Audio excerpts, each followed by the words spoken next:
After 10th what you choose, like you choose commerce, so what you do. अगर आप commerce लेते हो तो कॉमर्स में 10th के बाद आपको ये कुछ मेन सब्जेक्ट्स मिलते हैं, जिसमें से हिंदी एंड इंग्लिश आपके लैंग्वेज सब्जेक्ट होते हैं, बीके, ओसीएम एंड इको ये तीन के तीनों मेन सब्जेक्ट होते हैं। तो ओवरऑल 6 सब्जेक्ट होते हैं, जिसमें से हमने 2, 3+2 5 मेन सब्जेक्ट के बारे में हमने बात करी। अब जो छठवां सब्जेक्ट है कॉमर्स का, वो ऑप्शनल सब्जेक्ट की बात की जाए तो जैसे कि आप यहाँ पर ध्यान दे सकते हो मैथ्स। अगर आपका ऑप्शनल सब्जेक्ट आप मैथ्स को ड्रॉप कर रहे हो तो उसके बदले में आप किसको चूज कर, अगर आप एसपी ड्रॉप कर रहे हो तो उसके बदले में आपको क्या लेना पड़ेगा, मैथ्स लेना पड़ेगा। ओके, तो ये आपका क्या है, ऑप्शनल सब्जेक्ट है।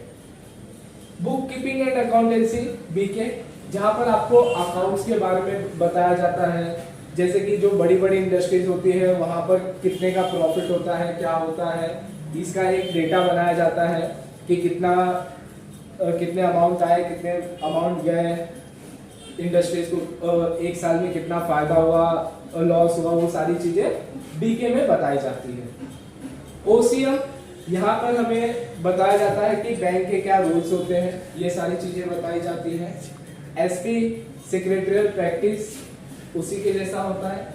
बट मैथ्स, अगर देखो आप कॉमर्स से हो, यहाँ पर कहीं पर भी आपको किसी भी टॉपिक में कैलकुलेशन करने की जरूरत नहीं। अगर आपको मैथ्स नहीं पसंद है, आप इजीली मैथ्स को ड्रॉप कर दो, मैथ्स आपको मिलेगा ही नहीं। क्योंकि अगर आप इको पढ़ रहे हो, बीके में सिर्फ क्या है, प्लस एंड माइनस होते हैं, तो प्लस माइनस तो हम बचपन से पढ़ते आ रहे हो तो हम कर लेंगे। बट मैथ्स अगर आपको इंटरेस्ट नहीं है तो आप मैथ्स को रिमूव कर सकते हो। अगर आपको थियोरेटिकल पार्ट से नहीं पढ़ना होगा, आपके मेन सब्जेक्ट में से आप लिख सकते हैं, जहां पर English, Hindi, eco, OCM and BK ये मेन सब्जेक्ट होते हैं। बट एक ऑप्शन और आता है जहां पर आप हिंदी को भी ड्रॉप कर सकते हो, but Hindi is a second language of 11th and 12th, so what you do. अगर आप हिंदी को ड्रॉप करें तो Hindi, instead of Hindi you can choose any languages like Marathi, Gujarati and so on, according to your colleges. आपके कॉलेज में जो चीजें अवेलेबल होगी आप उसी के अकॉर्डिंग आप चूज कर सकते हो। अंडरस्टूड? देन आपको चाहिए तो आप हिंदी को रिप्लेस करके आईटी भी ले सकते हो। ओके, बट अगर आप चेंज करके कोई लैंग्वेज लोगे तो उसके लिए आपको कोई कॉस्ट नहीं देना पड़ेगा। बट अगर आप हिंदी की जगह पे आईटी लोगे तो आपको कॉस्ट देना पड़ेगा। Then what you do after 12th। Okay, so 12th के बाद आपके पास बहुत सारे कोर्सेज आते हैं, जैसे BCom, bachelor of commerce, BMS, BMM, BMS, BAF as well as BSc IT.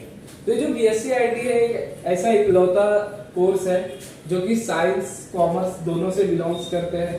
क्योंकि जो बीएससी आईटी होता है, बीएससी आईटी आपका कंप्यूटर से रिलेट करता है, एज वेल एज इसमें आते हैं मैथ्स। हाँ, अगर आपने 12th में मैथ्स नहीं लिया है so you are not applicable for BSc IT. Understood?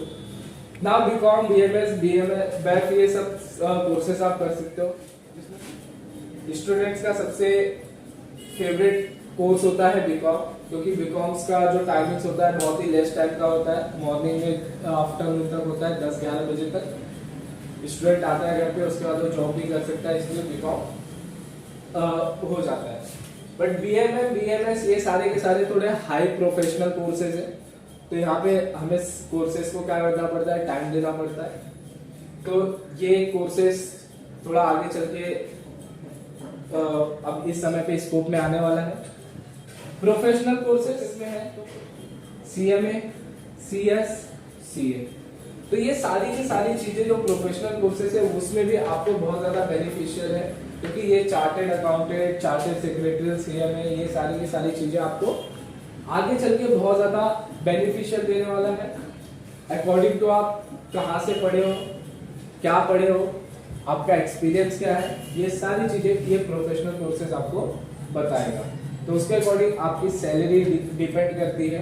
Okay, तो ये सारी चीजें, अगर आपको किसी साइंस कॉमर्स में किसी में भी डाउट है, अगर किसी को साइंस का टॉपिक चाहिए तो हम डिस्क्रिप्शन बॉक्स में दे देंगे साइंस का, वो वहां से जाके देख सकता है। और कोई डाउट होगा तो यू कैन कमेंट। अगर आपको यहाँ पर आफ्टर 12th के बाद किसी भी कैरियर गाइडेंस के लिए आपको लेक्चर चाहिए कि क्या करना चाहिए, क्या हमारे लिए अच्छा है, तो उसके लिए आप कमेंट करो, हम उसके बारे में भी आपको बताएंगे।